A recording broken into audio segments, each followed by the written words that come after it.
I see you going and going and going. So you have the drive and the intention behind it. Now, why are the results not where you want them to be?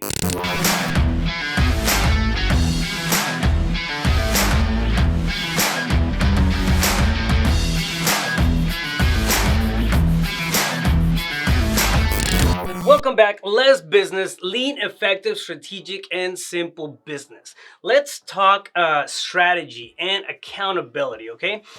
Before I do that, make sure that you subscribe to the YouTube channel, follow along for more strategies and tactics in business at Rafael Cortez, CEO on all the social media platforms and also on YouTube. So you're going at it, you're taking all the actions, you are, doing the things that you're supposed to be doing, and the intention is behind it, okay? Intention meaning the place where you want to get to is clear, and you're working under that pretense of getting somewhere, right? Yeah, you have a means to an end, you have a goal, you have a place that you want to get to, and that's going to dictate or define the amount of results that you're getting. That's in place, and you're taking the actions. Now, what happens? Why are the results not where you need them to be or where you want them to be or where you thought they would be at this point in time? If you're going through that struggle, I'm going to ask you the question: what are you holding yourself accountable to? Okay? Accountability closes the gap between intention and results. All right? I'm going to say that again. Accountability closes the gap between intention and results. Yes, we have to craft the vision. Yes, we have to take all the actions. But if we don't hold accountability to everything that we're doing, there's going to be no results. What gets measured gets improved. All right? What gets improved grows. Simple as that. Now, this is one crazy thing that happens all the time. I ask people, or I ask students who are starting to hire and getting into that flow of business and whatnot. What are they holding themselves accountable to? What are they holding their team accountable to? Right? This is where KPIs, key performance indicators, kick in. Now, it's a big difference between having KPIs for a business and then having accountability at an individual level. When you're talking about KPIs and key performance indicators, meaning stuff that your company is going to be accountable to, you're talking about sales revenue, you're talking about expenses and net revenue, that sort of thing, right? Those are very, very important key things to track. When you track them, you can figure out what's wrong, what's missing, and fine-tune and improve, right? Now, at an individual level, though, when I ask people what are they holding their themselves accountable to, or their team, employees, individual employees accountable to, there's crickets.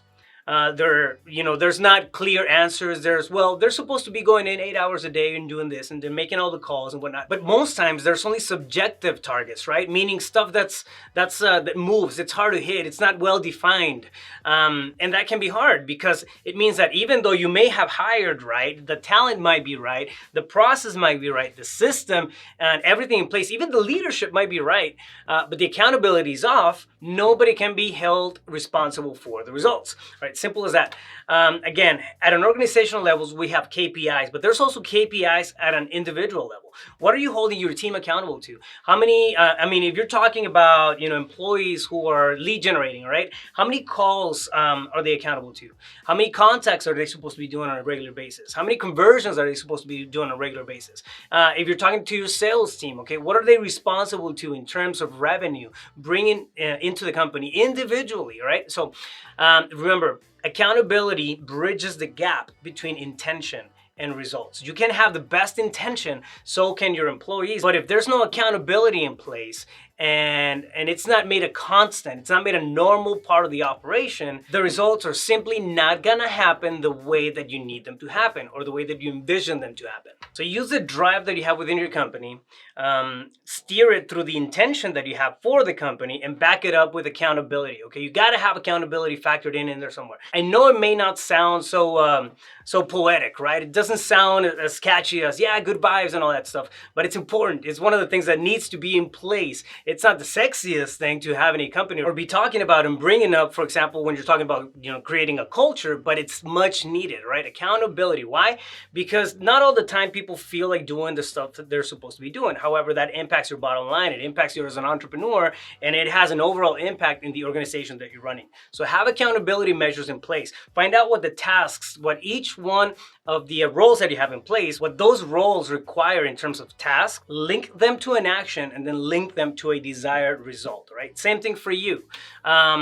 Do the same thing. You have tasks, you have actions, and then you have results. That's how you break down the accountability requirements for anything that you have going on in your business. Now, as an entrepreneur, it's not just in the business that this happens, right? You can take the same stuff and bring it to your personal side. If you want to get, more fit, if you want to lose some weight, if you want to eat better, if you want to go on more trips, if you want to do whatever. When it comes to a personal lifestyle, what are you holding yourself accountable to? There's also got to be accountability in there. It doesn't have to be as rigid, right? As a scorecard or a spreadsheet or, stuff like that. But hold yourself accountable to the habits that you need to pick up in order to get to that next level, in order to get to that space where you're going to be able to have the results that you want. It really is simple as that, right? So you have intention, you have the vision and the intention that's creating all that magic around you, the possibilities around you, and the potential for everything that can happen, and then you back it up with that drive. Now, if you don't throw accountability into the mix, it's going to be hard. It's going to be super hard to get the results that you want in through the door. Because accountability, again, it closes the gap between intention and results. Stay focused. You got this.